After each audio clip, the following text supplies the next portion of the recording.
Hola, voy a tratar de explicaros un poquito cómo es la influencia de las resistencias y del atrapamiento en lo que es la compliance estática y la compliance dinámica y por qué no podemos fiarnos de lo que es los valores que nos da dinámicamente el respirador.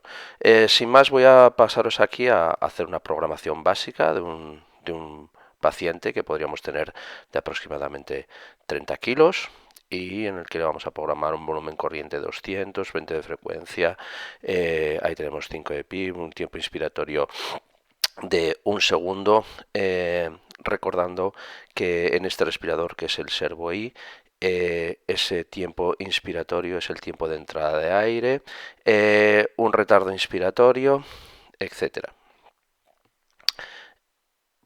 Aquí lo tenemos en volumen control regulado por presión.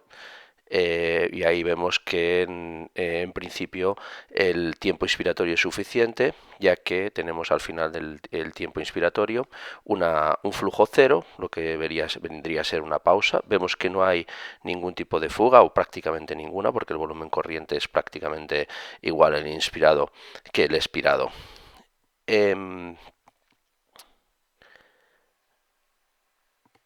Tenemos ahí más valores para que los veáis todos completos, el pico de presión, la presión media que tenemos, la PIP que está, y ahí tenemos la parte de lo que estábamos indicando de el flujo cero al final de la inspiración. Vamos ahí tenemos lo que es la compliance dinámica, que la mide automáticamente el respirador en base a los datos que tiene, y es sin más, es una división entre el volumen corriente que está introduciendo y el pico de presión que está utilizando para ello. Pero tenemos que tener en cuenta que este pico de presión en esta modalidad, que es una modalidad de presión control CMV adaptativa, nos vamos a encontrar con que esa presión es la que necesita el respirador para buscar ese volumen objetivo. Y aquí hemos hecho una pausa inspiratoria y vemos que prácticamente el pico de presión y la presión plató son exactamente iguales, con lo cual podríamos decir que aproximadamente la compliance dinámica que tenemos es similar a la compliance estática, aunque vemos que ahí tenemos una pequeña diferencia porque la presión plató es un poquito más baja que la que tenemos de presión pico. Eh, Cuando cambiamos las circunstancias del paciente, como vais a ver ahora mismo, este paciente lo que hemos hecho ha sido disminuir la compliance. Aquí veis que lo que ha ocurrido es que ha subido el pico de presión, ahora mismo lo tenemos en 34, y vemos que han disminuido la compliance y lo podemos ver en la curva de flujo. La PIP es la misma, va a ser 5. Y en la curva de flujo veis cómo la constante de tiempo va a ser más rápida, es más corta, lo vemos perfectamente en la curva de flujo en la fase expiratoria. Y además la compliance dinámica aquí la tenemos en 6,5. Vemos también que en la fase inspiratoria, en la parte de flujo, el tiempo inspiratorio, hay una parte de flujo cero que es mayor que en el caso anterior, y esto es congruente con la disminución de la compliance y por tanto de la constante de tiempo. O sea, igualan antes las presiones dentro del respirador y en el alveolo. Y aquí vemos como la compliance dinámica que marca el respirador son 6,5 y la que hemos calculado y que vamos a calcular con las pausas va a ser 6,9.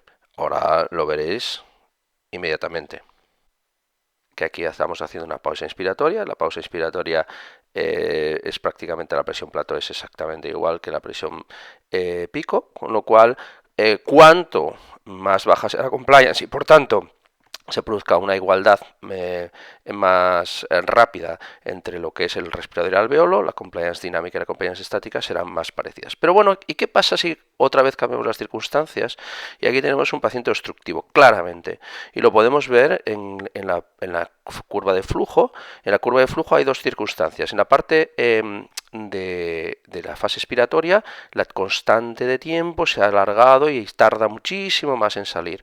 Y en la fase inspiratoria vemos que no, el tiempo inspiratorio es insuficiente para poder hacer una igualdad entre el respirador y el alveolo. ¿Y eso cómo lo sabemos? Porque el flujo no es cero al final de la inspiración.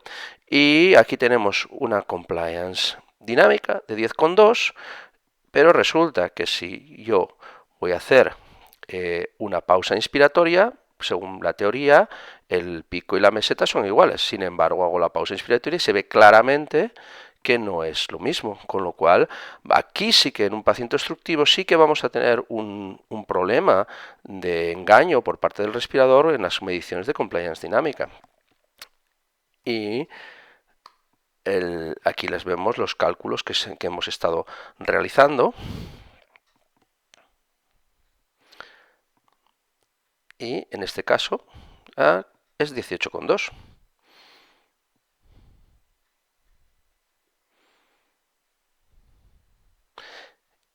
¿Qué pasaría si además este paciente estuviese atrapando, como lo vemos aquí ahora mismo? Pues al estar atrapando todavía la diferencia es mayor. Todavía la diferencia la podemos encontrar con que tenemos la PIB de 5, tenemos en la fase expiratoria el tiempo expiratorio es insuficiente y vemos atrapamiento, pero es que también en la fase expiratoria ocurre lo mismo. Aquí vemos que le hacemos una autopip, una pausa expiratoria, y vemos que la PIP no es 5, es 8. Hacemos lo mismo con la pausa inspiratoria y aquí tenéis los cálculos. Nos sale que la compliance estática realmente es superior a lo que nos está indicando la compliance dinámica dentro del respirador, y es lógico. Ahí tenemos que la compliance dinámica, según el respirador, es 8. Pues nada, muchas gracias por vuestra atención y espero que os sirva este vídeo.